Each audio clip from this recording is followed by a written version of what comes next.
Allez viens, viens m'aimer, viens profiter de la vie, viens. Je vais t'aimer, ouais, et on va faire des folies. Bonjour à tous et bienvenue dans l'Instant Paillette. Et aujourd'hui, mais quel plaisir de recevoir ce monsieur, la dynastie de l'artiste, sa grand-mère, sa mère, lui maintenant, comédien, danseur, encore au Lido de Paris. Ah, vous allez en souper de la je vous le dis, vous allez en souper. Bonjour à toi, Barlon. Bonjour Marc, comment vas-tu? Ben, ça va bien et toi? Ça va très bien. Très Alors, bien chaudement, mais ça va. Merci d'être venu, toi. Alors, toi, t'as quand même une histoire familiale assez forte puisque ta grand-mère déjà était comédienne. Ouais, ma grand-mère était comédienne, Monique Darpy, elle a commencé, donc elle a fait ses classes avec Jean-Paul Belmondo, et puis après elle a fait avec la Comédie de Saint-Étienne, elle a fait vraiment beaucoup de spectacles avec Antoine Vitesse et tout, donc elle a vraiment beaucoup travaillé. Et mes grands arrière-grands-parents, eux, étaient à la Manufacture des Gobelins, et Ah oui, quand même. ils étaient, donc ma mère et ma grand-mère vivaient là-bas à la Manufacture des Gobelins, et eux ils étaient sur les métiers d'art, donc ils tissaient voilà toute la journée, et ma mère a grandi dans cet univers-là, et ma mère donc était a été et toujours comédienne, chanteuse, danseuse et meneuse de revue, notamment Folies Bergère, et elle a commencé au Casino de Paris avec Lynn Renaud en 75 avec la dernière revue Par de... hasard en plus. Par hasard, ouais, par hasard. C'est-à-dire que ma mère se voyait plus une carrière de comédienne chanteuse. Et puis un jour, des amis lui disaient ah bah viens, il y a Lynn Renaud, voilà, il y a le prochain spectacle de Lynn Renaud qui se fait. Est-ce que tu veux venir nous voir pour l'audition? Donc ma mère vient. Et puis ma mère est dans le fond de la salle du Casino de Paris. Lynn vient la voir en disant bah mademoiselle, l'audition va commencer bientôt, faut vous mettre en tenue et tout. Et puis ma mère dit non, je viens juste voir l'audition, je veux vraiment pas déranger. Elle dit mais vous êtes danseuse? Ma mère dit oui. Bon bah alors montée sur le plateau, donc ma mère a pris deux trois affaires de ses copains. Elle a fait l'audition. Alors ma mère, n'ayant jamais vraiment touché à la revue, Lynn Renaud lui dit bah vous avez fait de la danse classique? Ma mère dit oui. Vous voulez faire la partie classique? Ma mère dit non. Donc du coup vraiment ok. Et en fait le concept de base de Lynn Renaud c'était de s'entourer de deux couples de métisses, donc il y avait deux garçons, deux filles, et donc du coup ma maman a été prise sur le champ. Et l'anecdote assez drôle, c'est que ma mère, Lynn Renaud, ayant vraiment peur que ma mère ne revienne plus du tout, elle a signé le contrat le jour même avec Hélène Bauchet. Donc faut savoir que à l'époque, en fait, le Casino de Paris allait être transformé en parking, et c'est Lynn Renaud qui l'a sauvé grâce à l'investissement des Bauchet qui avaient des casinos à Marrakech, et c'est elle qui a permis en fait au Casino de Paris de repartir. Et ils ont dit bon voilà, on vous livre une revue clé en main et vous la financez. Et donc avec son mari Lolo, ils ont écrit cette magnifique revue qui est pour moi une des meilleures revues jamais faites, et vraiment qui est comme on dit en anglais timeless, parce que c'est très beau, qui s'appelle le Paris Lynn. Et du coup ma mère a commencé, et la dernière petite anecdote aussi, c'est que ma mère n'avait jamais fait de topless. À la fin de l'audition, Lynn Renaud vient la voir avec Hélène Bauchet qui était donc la directrice, et lui dit bah mademoiselle Darpy, on a besoin de voir voilà, vous serez seins nus, on a besoin de voir votre poitrine. Ma mère dit mais c'est hors de question, jamais de la vie et tout. Elle dit mais vraiment 2 secondes, si vraiment on vous met de côté, vraiment 2 secondes. Donc ma mère a vraiment ouvert sa chemise, a fait comme ça et l'a refermée. Elle dit ok, vous êtes prise. Donc le jour même, et là malheureusement tous ses amis qui eux étaient vraiment venus pour l'audition n'ont pas été pris. Donc comme quoi des fois le destin, voilà, ça se joue à peu. C'est ce que j'arrête pas de dire dans cette émission. Entre Ouais. destin et volonté, des fois, c'est Ouais. incroyable. Donc, du coup, toi, t'as grandi dans vraiment l'univers du spectacle. C'est-à-dire que tout petit déjà, donc ta mère travaillait, et donc le week-end, tu partais avec elle Alors en tournée. oui, alors ma mère du coup a fait elle était au Casino de Paris, puis après elle était donc vraiment meneuse de revue avec son nom en lumière aux Folies Bergère pendant 3 ans. Elle a sorti un single disco. Après elle a fait pas mal de tournées en Allemagne, toujours en tant que meneuse de revue au Friedrichstadt Palace notamment à Berlin. À l'époque où il y avait encore le mur. Elle a rencontré mon père. Mon père, c'est un peu marrant parce que mon père était habilleur. Mon père, dans la vie, était représentant de vente, mais il avait besoin de faire un peu d'argent. Donc, il y avait une amie qui lui a dit bah, pourquoi t'es pas habilleur, viens en tant qu'habilleur aux Folies Bergères. Et mon père est arrivé avant ma mère, donc il a connu l'époque de Liliane Montevecchi. Et puis ma mère est arrivée. Et puis bon, voilà, ils se sont tombés amoureux. Et donc, les Folies Bergères en tout cas ont une place un peu dans mon cœur parce que c'est là que mes parents sont nés. Donc, c'est assez mignon. Et Après, donc ma mère a fait des tournées en Allemagne. Entre-temps, elle a tourné des films, notamment Diva de Jean-Jacques Benex. Elle a fait l'opéra de Katsu, mise en scène par Giorgio Strehler au théâtre de Châtelet. Elle a fait Autant n'importe le vent au théâtre Marigny avec Daniel Benoît. Elle a beaucoup travaillé aussi avec la Comédie de Saint-Étienne. Donc elle est revenue un peu aussi au théâtre. Et puis tout ça pour te dire qu'effectivement, Tu l'as suivi en tournée. moi je la suivais en tournée quand j'étais petit. Et en tout cas à l'époque, elle était en résidence, si je puis dire, au Casino de Deauville. J'avais, je sais pas, 3 ans et on partait tous les week-ends le vendredi. C'était un show le vendredi soir et le samedi soir.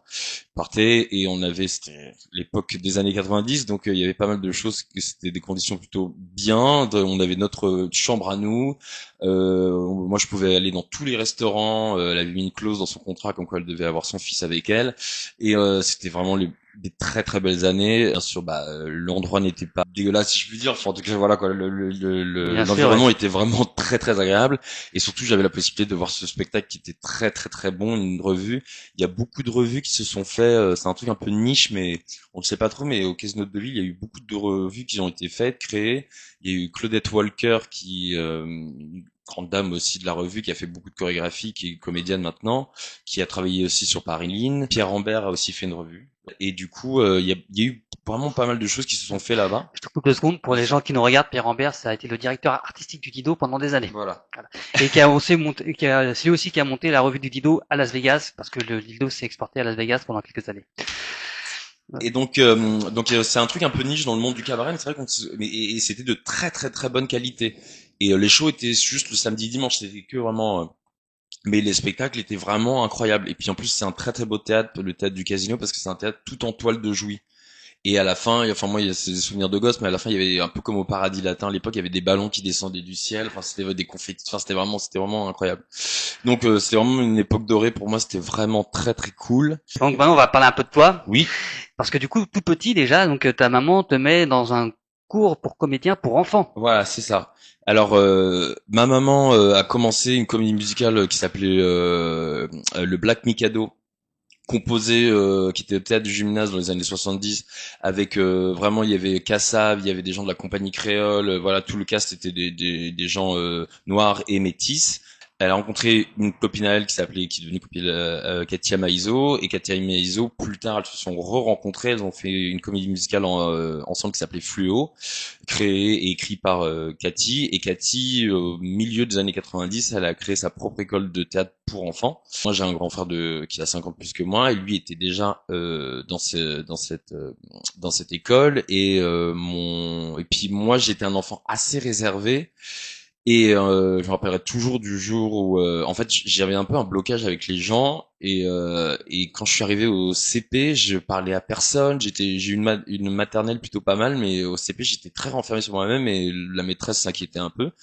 Donc je me rappelle très bien du jour où elle a convoqué ma mère et elle lui a dit voilà. Et puis le CP, c'est toujours un peu une année assez charnière, parce qu'effectivement il faut c'est là où on apprend à lire, à écrire, et donc il faut vraiment.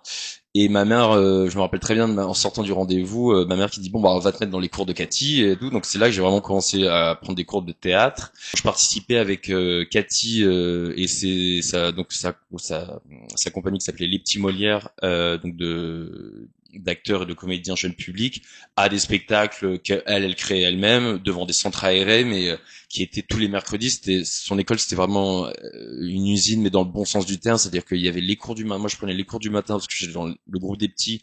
Il y avait le spectacle à 14 heures, et puis après il y avait un autre cours, et puis un autre cours jusqu'à 22 heures pour les plus âgés. Et ça n'arrêtait pas.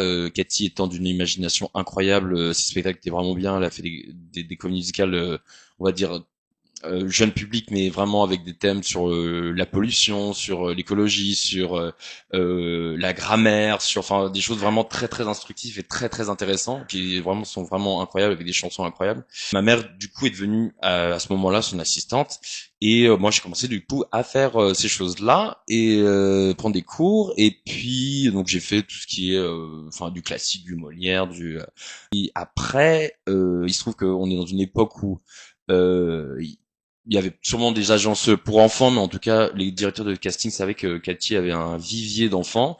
Et c'est vrai que j'ai commencé à faire beaucoup de castings. Je passais littéralement mes mercredis à parcourir Paris pour faire des castings de gauche à droite, plus les cours de théâtre avec ma grand-mère, donc elle comédienne, qui m'emmenait partout dans tous les castings. C'était c'était cool. C'est là que j'ai commencé à travailler en 80. Moi, j'ai commencé vraiment ma carrière artistique, je veux dire, en 99, avec une pièce qui s'appelait Étoile. C'était au théâtre de la Madeleine, avec Nils Arestrup, Nada Strankar et Maurice Bénichou. Incroyable, parce que bon, Nils Arestrup, c'est un immense comédien, donc du coup j'ai tellement appris, enfin, de le voir sur scène. Il avait un truc. Il a été un petit peu pédagogue avec toi, Oui, il était assez pédagogue, il était très gentil. Alors c'est vrai qu'il avait une réputation, on va dire, un peu sulfureuse, parce qu'il y avait une histoire avec Gianni, je me rappelle à l'époque, mais non, il avait été très gentil. Et surtout, Maurice Bénichou, alors ça c'est vraiment le destin, avait déjà joué avec ma mère dans l'opéra de Katsu, parce que dans l'opéra de Katsu, il y avait plein de gens, il y avait Maurice Bénichou, il y avait enfin vraiment des têtes et tout, il y avait Yves Robert, il y avait, enfin bref.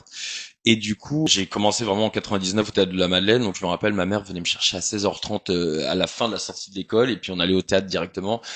Et pour moi, c'était vraiment une révélation, surtout que la pièce ça se passait dans la Seconde Guerre mondiale. C'était l'histoire de deux philosophes qui recueillaient un enfant juif qui avait vu malheureusement toute sa famille se faire tuer devant lui. Donc il devenait mutique, et à la fin du spectacle, il avait un monologue de 5 minutes qui vraiment finissait le spectacle. Et du coup, j'étais seul en scène à 8 ans, et je déclamais, enfin je parlais, donc je disais ce texte-là. Et là vraiment, enfin c'était une vraie révélation. Je dis c'est vraiment ça que j'ai envie de faire. Et du coup, j'ai toujours vu l'école pendant toute ma scolarité comme une sorte de sas. Avant, pour moi, ça a toujours été l'artistique, ça a toujours été la vraie vie. C'était ce que vraiment j'étais fait pour, et ce que je devais faire. Juste pour rappeler, là, t'as 8 ans. Hein. Oui, là, j'ai 8 ans, j'ai 8 ans, j'ai 8 ans, j'ai 8 ans. Et puis une chose en amenant une autre. Après, j'ai fait des téléfilms, donc j'en ai fait. Alors jeune, je ne sais pas pourquoi. Je pense peut-être j'avais des grands yeux assez expressifs, et j'ai été assez abonné au rôle de d'autiste et de mutiste. Alors je ne sais pas pourquoi. Alors que bon, voilà, je suis plutôt, je parle pas mal, et Non, c'est vrai. et du coup, et du coup, j'ai fait un premier téléfilm avec Nadia Fares et Bernard Yerlez qui s'appelait L'Enfant de la Nuit, qui est un prix, je me rappelle à l'époque, du téléfilm, meilleur téléfilm au Festival de Monte-Carlo, qui était sur M6. Et après, j'en ai fait un deuxième qui s'appelait Romance sans parole avec Christina Ralli et et Bernard Lecoq, pas Yves Lecoq, Bernard Lecoq, pour France 3. Et là, j'avais 11 ans, je pense. Et ce qui était vraiment génial, là, je reviens à ce que je disais, c'est que il y avait, je partais en fait, j'étais en pleine scolarité, j'étais dans une école normale, et je partais en fait pendant 2 mois en Belgique pour aller tourner, quoi. Du coup, l'école, ça se passait Et comment? du coup, bah, je le faisais en correspondance, voilà, quoi. Ah, pas par le CNED? Non, pas Même du pas tout. Non, c'était vraiment à l'époque, c'était mon prof, on s'était arrangé pour qu'il m'envoie des cours en fax, voilà. Enfin, mais après, c'était pas pendant toute l'année, c'était pendant 2 mois, donc bon. Et je dois dire que là, vraiment, j'ai appris vraiment beaucoup, et surtout. Pour moi, c'était vraiment de la vraie vie, c'est-à-dire que il y avait vraiment un truc de me dire, bah, c'est ça, en fait, que tu vas faire toute ta vie, quoi. C'est génial. Donc, étant curieux de beaucoup de choses sur les tournages, je demandais, j'aime vraiment, moi, en général, tous les aspects du métier du spectacle vivant ou du cinéma, et du coup j'ai été curieux de tout. Je demandais à l'ingénieur son comment ça fonctionnait, à la caméra comment ça fonctionnait, enfin bref, à l'image, à la lumière. Donc j'étais vraiment curieux de tout, donc j'ai tellement appris sur ces tournages là. Et toi, il y a un aspect qui t'a toujours intéressé, c'est la comédie musicale. Tout à fait. Bah, je pense que j'ai vraiment grandi dans cet univers-là. Ma mère étant passionnée de comédie musicale aussi. Un jour, ma mère, en fait, il y avait donc un spectacle qui s'appelle Fosse, qui est donc Fosse, si on peut dire en français, qui est une compilation des meilleures chorégraphies de Bob Fosse, donc le chorégraphe et réalisateur américain qui a fait Cabaret, qui a fait les chorégraphies originales de Chicago, la comédie musicale, puis un film incroyable qui s'appelle Hot That Jazz, que le spectacle commence. Et très grand chorégraphe américain et réalisateur. Et ma mère, en fait, il y avait ce spectacle en tournée qui venait de Broadway, et il est passé au Châtelet. Et ma mère, je l'ai pas vu, mais ma mère est allée le voir. Elle est revenue avec 2 DVD, donc le DVD de ce spectacle-là et le DVD du film Cabaret avec Lisa Minnelli. Que t'as aimé, toi, enfant? Qui est, pardon? que t'as aimé Ah non, mais c'est plus qu'aimé, c'est-à-dire que c'était une révélation, c'est vraiment ma mère de bon, bah voilà, et j'ai regardé ça, j'ai dit ah mais c'est vraiment génial et c'est vraiment d'une nature incroyable et ça c'est un fil un peu un mantra que j'ai, c'est de toujours raconter une histoire en fait, que ce soit par n'importe quel médium, que ce soit par la danse, le chant ou le théâtre, mais c'est toujours de raconter une histoire, il y a toujours quelque chose à dire. Et Bob Fosse, lui, a toujours, dans ses chorégraphies, pu raconter des choses avec un style très... alors, on dit souvent très, c'est des isolations, c'est des trucs très smooth, comme on dit, mais en fait, c'est vraiment, c'est une isolation veut tout dire, en fait, c'est très ça. Donc, il a fait aussi la comédie musicale Sweet Charity avec le numéro Big Spender, qui est assez connu. Et moi, ça m'a vraiment parlé à moi et aussi à mon âme, on va dire, de comédien, si je peux dire. En fait, que tu vas prendre des cours de... Des cours, donc les cours que je prenais, c'était du théâtre, mais c'était plus, on va dire, comédie musicale, parce que les spectacles qu'on faisait étaient comédie musicale, théâtre et un peu de danse. Et après, à 15 ans, moi j'ai commencé la danse assez tard, vers 15 ans, donc je prenais des cours au studio harmonique à Bastille. Et puis voilà. Et puis voilà. Et après, donc, tu as 18 ans et tu pars à Londres. Effectivement, je pars à Londres, c'est-à-dire étant toujours, j'ai toujours adoré l'univers anglophone et les comédies musicales, bien sûr, américaines et anglaises. Et j'ai toujours été assez bon en anglais quand j'étais enfant. J'ai toujours été passionné par ça. À l'époque, il y avait peu d'écoles de comédie musicale. Ça commençait un peu à se démocratiser à Paris, mais vraiment l'univers anglo-saxon m'attirait beaucoup. Et pour la petite histoire, on est en 2009, donc il y a Internet, mais voilà, il n'y a pas toutes les possibilités qu'on a aujourd'hui. Et en fait, j'ai passé des auditions. Mon père a toujours été lui était représentant de vente dans la robinetterie. Une âme de showman incroyable, c'est-à-dire qu'il a le contact très facile, il a la représentation, et je pense que mon père et ma mère se sont bien trouvés parce que mon père dans la vie est très à l'aise, ma mère un peu plus discrète et un peu plus timide, et par contre sur scène voilà, elle y va. Et mon père a toujours été très fier de moi, mais c'est vrai que comme tous les parents, il voulait que je fasse un métier un peu plus stable que comédien, en tout cas qu'artiste. Du coup, j'ai passé, là, pour la petite histoire, j'ai passé les auditions à Londres dans le dos de mon père. Donc j'ai dû raconter j'ai dû 2 fois aller à Londres pour aller faire ces auditions-là. Donc faut savoir que voilà, j'ai tout fait de mon côté dans le sens que j'ai dû enquêter sur quelle comédie musicale il y avait là-bas, lesquelles étaient bonnes, étaient bien. J'ai dû appeler avec mon anglais qui était bon mais pas non plus incroyable. J'ai dû aller faire après des transferts d'argent à l'époque parce qu'il y avait pas tout ce qui est PayPal et tout ça. Et donc je me rappelle très bien, j'avais ma carte, j'avais pas encore 18 ans, où je devais retirer de l'argent, puis après l'envoyer en transfert international à des écoles pour passer les auditions. Enfin bref, c'était tout un truc. Et aussi aller payer moi-même mes billets d'Eurostar pour aller là-bas à Londres. Et du coup, j'y suis allé et je crois que le plus beau mensonge que je lui ai dit, je lui ai dit bah écoute papa, tu sais vendredi j'ai une fête d'amis et puis bah samedi on va aller à Disney donc bah voilà et puis j'ai encore une autre fête le samedi soir donc moi je reviendrai dimanche hein. Et en fait je suis parti vendredi soir à Londres, j'ai passé une audition dans le collège dans lequel j'ai été pris après au Performance College en Essex, donc à côté de Londres. Et je suis revenu le dimanche. Et l'idée, c'était vraiment de le mettre sur le fait accompli et d'avoir mon bac. Donc j'ai passé mon bac, j'ai eu mon bac. Et puis le jour de mon bac, je l'ai assis, je lui ai dit bah voilà, en septembre je pars.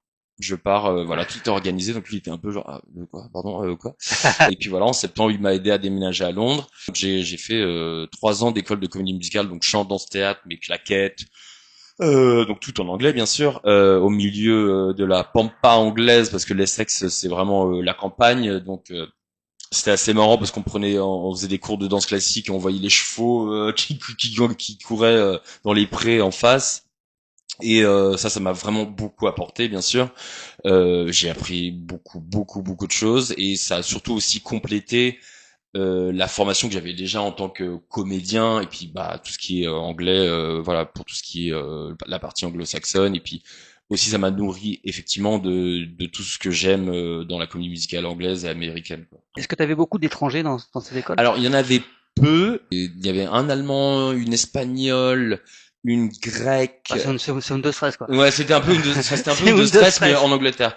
Mais en fait, la difficulté là-bas, bah franchement, j'étais dans l'aquarium, quoi, donc j'avais pas le choix. Et la difficulté, c'était pas avec eux pour les comprendre, c'est-à-dire que j'avais un bon anglais, mais c'est-à-dire qu'il y avait des Anglais de toute l'Angleterre, donc il y avait des gens de Liverpool avec des accents. Alright, mate, Ah, going down to the fucking pub, innit?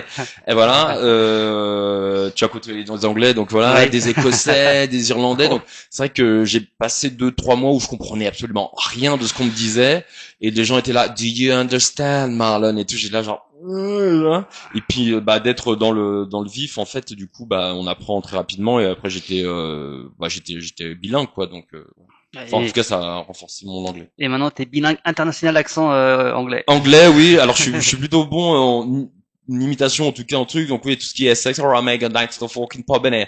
Voilà, alright guys, going down to London, innit? Going down to a glass of Sauvignon Blanc, donc J'ai rien compris. c'est ouais. Après le twang anglais, vraiment avec ils disent pas water, ils disent water. Do you get some water? Donc c'est là, oui, d'accord, ok. Au point même, d'ailleurs, petite anecdote, au point même que j'ai commencé à prendre l'accent des sexes qui est assez marqué là-bas. Et une prof à moi que j'adorais, qui était ma prof de danse classique, m'a dit: Marlon, ça, ce n'est pas l'Angleterre ici. Vraiment, ne prends pas l'accent. Tu commences à prendre l'accent des sexes. Ce n'est pas bon du tout. Ce n'est pas ça. Ça, ce n'est pas l'Angleterre. Les sexes, c'est un peu un comté d'Angleterre un peu bizarre. Enfin, pas bizarre, mais en tout cas assez marqué. Et il me disait, ce n'est pas du tout l'Angleterre. C'est génial. Et donc là, à un moment, t'es un petit peu en galère et tu apprends que t'as une audition qui se passe au Lido. Tout à fait. Bah du coup, je suis diplômé en 2012, donc avec un diplôme de comédie musicale validé par le Trinity College of London. Et du coup, je commence à passer des auditions à Londres. J'arrive en finale pour West Side Story, d'autres comédies musicales. Je travaille en parallèle dans un club où je danse aussi, qui s'appelle The Box, qui est un concept qui vient de New York avec un show assez un show à 1 heure et 2 heures du matin, on va dire assez particulier, c'est-à-dire qu'il y a une chanteuse incroyable qui chante, t'as des numéros d'acrobates, mais en même temps t'as des numéros un peu trash, donc c'est un peu, voilà. J'ai appris pas mal aussi là-bas aussi, voilà, j'ai vu plein de choses que je n'aurais jamais pu penser être possible, mais je les ai vues, et c'était une ambiance assez un peu à la Studio 54, quoi. C'était vraiment tout se passait là-bas, enfin c'était assez Ah, c'est une boîte de nuit, The Box. c'était une boîte de nuit, Ouais, effectivement. je connais. Et du coup j'ai travaillé là-bas, et puis un jour j'ai une amie à moi danseuse là-bas, il y avait toujours 3 danseuses sur scène qui accompagnait la MC, et qui me dit, bah, il y a une audition pour le Lido, voilà, si tu veux. Bon, moi, faisant toutes les auditions possibles, bah forcément en recherche de travail. Et je fais l'audition, je me retrouve donc du coup bah avec on était donc c'était des garçons, et on était donc on a passé, c'était une audition vraiment longue parce qu'on a fait, donc il y avait donc Benoît Swanpouffer, donc le chorégraphe, qui était là, il y avait Jane Sansby qui était là, et puis après il y avait quelques gens de la team donc du coup, pour la nouvelle revue Paris Merveille, quelques gens de la team de Dragon qui étaient là, et vraiment on a fait tous les exercices physiques possibles, les tests physiques, les pompes, et ci et ça. Et puis bon, bah je sors de cette audition en disant, c'était sympathique, voilà, mais bon, on verra bien, quoi. Voilà, next. Et c'était en mai, et en juillet, j'étais en vacances chez mon père, et j'arrive à capter du wifi, et là je vois un mail du Lido en me disant, bah vous êtes pris, donc voilà, donc j'étais, ah trop bien, donc voilà, j'étais sur un petit nuage pendant bien 3 jours.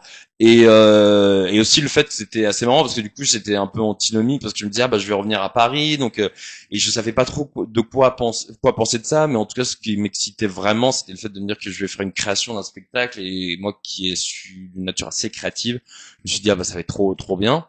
Et me voilà arrivé, revenu à Paris en janvier 2015, début 2015, avec des gens de la terre entière, qui viennent de New York, d'Hollande, enfin de Londres aussi. Et donc nous voilà en création pendant 3 mois pour donc la revue Paris Merveille. Paris Merveille. Voilà. Donc toi, t'as été dans le cast de début de Paris Merveille. Voilà, Tout à j'étais fait. original cast, comme on dit. Voilà. T'as aimé ton expérience? J'ai aimé mon expérience. Moi, j'étais parti de mon délire. J'étais assis dans mon délire comédie musicale, ici et ça. Et c'est là qu'on voit qu'on peut jamais renier vraiment ses origines, parce que étant baigné dans la revue par ma mère et le music hall, j'y suis venu par le biais du Lido. Et comme expérience, alors Le montage a été très bien avec Benoît Swan-Puffer. Je dois dire, voilà, pendant les 1 mois, on a créé des choses vraiment incroyables. Puis est venu Monsieur Franco Dragon, et je sais que voilà, il faut pas sur les morts, il faut pas me parler mal, mais voilà, je pense qu'il a mis vraiment à mal la production et la création de ce spectacle-là. Je pense que c'était peut-être pas aussi non plus son champ de possibilités, et du coup, c'est vrai que je suis pas le seul à le dire. Il y a eu beaucoup de gens qui ont été un peu traumatisés par cette expérience, parce qu'on a quand même travaillé d'arrache-pied pendant 3 mois, vraiment dans un studio de cinéma qui était à Stein. On faisait tout, des acrobaties. Moi, je montais une corde comme les pompiers à 20-25 mètres et tout, en bras et tout. Tout le monde était gaulé comme pas possible. Et puis, peu à peu, pendant la création, Monsieur Dragon a enlevé ici et là de la chorégraphie, et du coup, on s'est retrouvé à faire beaucoup moins de ce qu'on pensait. Mais moi, ce qui m'a vraiment plu, c'est que un jour, pendant les répétitions, avant qu'on ouvre le spectacle, j'ai Benoît Swan, donc le chorégraphe, qui vient me voir et qui me dit j'aimerais bien. Je le faisais pas mal aussi, ça faisait rire les collègues de travail, parce que je l'imite pas trop mal, et Benoît il parle un peu comme ça, il a so guys I would like you to do shift and then you go, il fait du franglais en fait, ce qui est assez drôle, et du coup c'est vrai qu'il sortait des choses Prof de danse, quoi. Ouais, Prof de danse. oui, mais assez Prof de danse. incroyable, parce que du coup il nous sortait des choses, ça c'est les anecdotes assez marrantes de cette création, c'est-à-dire que il faisait vraiment du franglais, et par exemple il nous dit be careful guys because otherwise you're gonna end up with épaules déboîtées. Donc et pourquoi je dis ça, parce que effectivement il vient me voir et il me dit j'aimerais bien que tu commences à prendre la place de la Michael, donc le rôle la place du MC, du Cupidon, donc dans le spectacle du principal, voilà. Et donc j'ai eu la chance d'être le premier remplaçant principal, et ça a été vraiment génial, parce que là tout d'un coup j'ai pu faire un peu les choses à ma sauce, et étant de nature assez créative, j'ai pu vraiment un truc, et je l'ai fait vraiment beaucoup de fois, et c'était vraiment génial. T'es resté 2 ans. Voilà. Après t'as fait une tournée en Après, Allemagne. je suis parti en Allemagne. Après, j'ai toujours envie de vouloir revenir à la comédie musicale. Je suis reparti à Londres. Puis Londres avait quand même pas mal changé, il y avait eu le Brexit, tout ça, l'ambiance était un peu, et puis Londres étant très très cher, là c'était devenu impossible. Du coup j'ai fait une comédie musicale en Allemagne sur Falco, qui est un chanteur, c'est un peu le Johnny Hallyday des Autrichiens allemands, qui avait chanté une chanson qui s'appelait dans les années 80, qui s'appelait Der Kommissar. Donc j'ai fait une comédie musicale sur ça en Allemagne pendant 5 mois. Et voilà, et puis après je suis revenu à Londres, et puis j'en avais un peu marre de Londres, et donc j'ai décidé de revenir à Paris, et je suis revenu au Lido en tant que remplaçant. Ouais. Voilà. Et aujourd'hui, tu es dans 2 spectacles. Voilà. On peut te trouver au César Palace. Voilà, en tant que remplaçant et en tant que maître de cérémonie, surtout au César Palace. Alors César Palace, c'est pas Las Vegas. Hein. César Palace, c'est au César d'ailleurs. C'est au César Palace, ouais. Et c'est un cabaret à Paris qui a été conçu par un membre de Clérico qui tenait le Lido avant. Voilà, Franck Clérico qui a le Lido, et puis les Rios aussi, Michel et Nancy, qui sont les pontes aussi, Michel qui faisait du main à main avec son frère, qui avait un duo, qui ont tourné au Lido, à l'ancien Lido. Enfin, ils ont tout fait, ils ont tout fait, ils ont eu leur propre compagnie à eux aussi, et maintenant ils sont directeurs artistiques du César. Et donc ça c'est vraiment cool, et je trouve vraiment ma place en tant que maître de cérémonie, parce qu'il y a le chant, donc ça allie le chant, parler aux gens, et la danse, et c'est vraiment un truc dans lequel je me sens vraiment très confortable. Et sinon il y a aussi une très belle revue qui s'appelle J'adore, qui a été conçue par Claire Camille et Fabien Zélie. Ouais. Claire Camille qui a été danseuse au Lido. Voilà, exactement, et qui maintenant est passionnée par la broderie, le costume, et qui a donc créé leur propre revue, et c'est un très très beau spectacle qui pour le moment est en résidence à Verdun, et peut-être qu'il va être produit autre part, mais voilà. On mettra en tout cas les liens en description. N'hésitez pas à suivre Marlon aussi sur son Instagram. Oui. En tout cas, merci Marlon, c'était merci à toi, un plaisir. Si vous avez aimé la vidéo, n'hésitez pas à la partager, à la liker, à la commenter. C'est comme ça que ça progresse et qu'on peut inviter des invités intéressants comme Marlon aujourd'hui. Voilà, la semaine prochaine, je sais pas qui on reçoit encore, mais en tout cas, bientôt sur Voix du Ciné, il y aura Michel Crémades, donc la petite toche pour rien louper, parce que là, ça va être du lourd, du très très lourd. Prenez soin de vous, et on se dit à la semaine prochaine. Au revoir. Ciao, ciao. À l'aube de mon automne, je m'étonne, ça détonne, du poker de ma vie.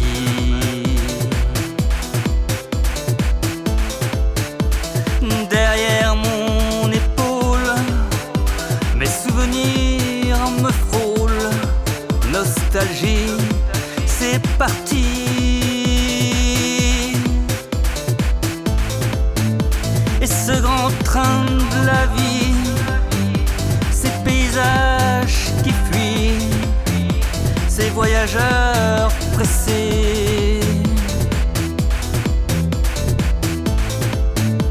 Ai-je assez profité de mes tendres années, impatient, inconscient?